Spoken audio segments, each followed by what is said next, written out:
Hey guys, this is Adam Lane with Pocketnow.com. We're going to take a look at some of the pros and cons with big screens on your smartphones versus really small screens and somewhere in between. So let's check them out.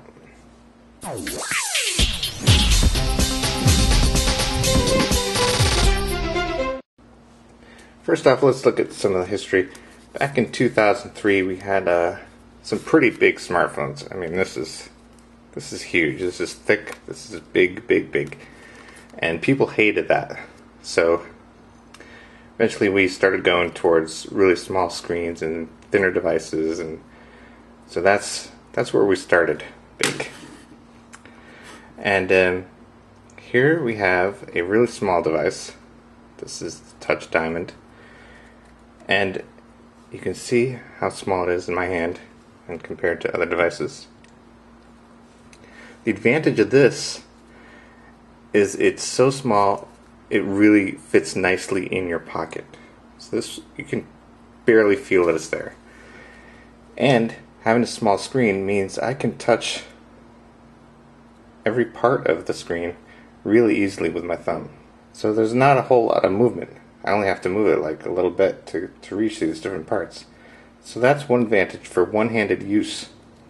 It's a lot easier. Similar thing with the Zune HD here. Another very small device. Has a slightly larger screen.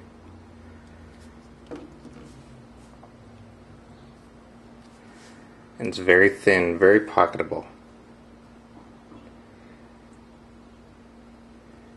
Now with this keyboard, it's pretty small, but I can reach each letter pretty easily. Not a whole lot of thumb travel, but if you're bouncing around, it's going to be a little bit hard to find the key that you want. So that's a disadvantage to the small screen. Now let's look at this humongous one. Here's the Infuse 4G with a 4.5-inch screen. Here's your size comparison. Now the good things about this, go away.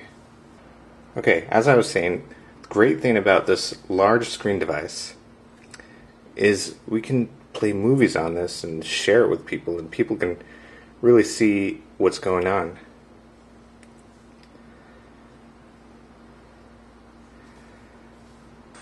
So everybody can see this. You can share it really nicely. Same with pictures. Lots of area to view. Now, a couple problems with this huge screen is it can be difficult to reach things.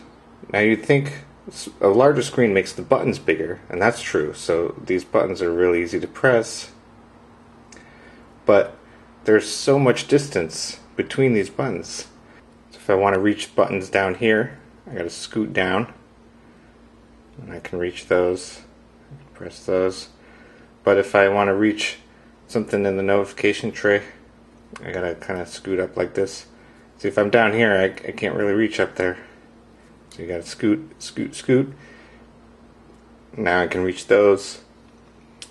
And even if I want to close it, I gotta scoot back down. So that's annoying if you're trying to use the device one-handed. Obviously, other people can, if you have both hands free, you can do whatever you want here with your other finger. So that's an option. A lot of people probably will do that. And another thing is pixel density.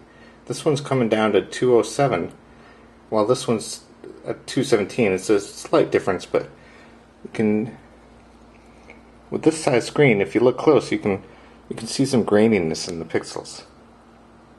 Of course, all that depends on the resolution as well. So let's look at a couple others. Here's a smaller screen. And this I can really easily reach every part. No problems there. That's pretty good size. and with the Diamond 2. Now this has a 800 by 600 screen, but it's smaller, so we get a better pixel density.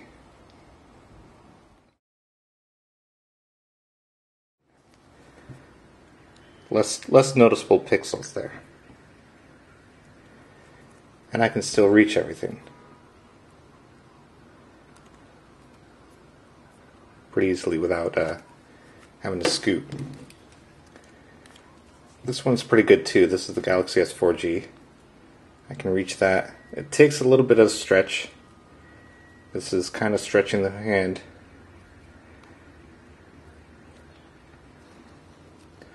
But you got a good range.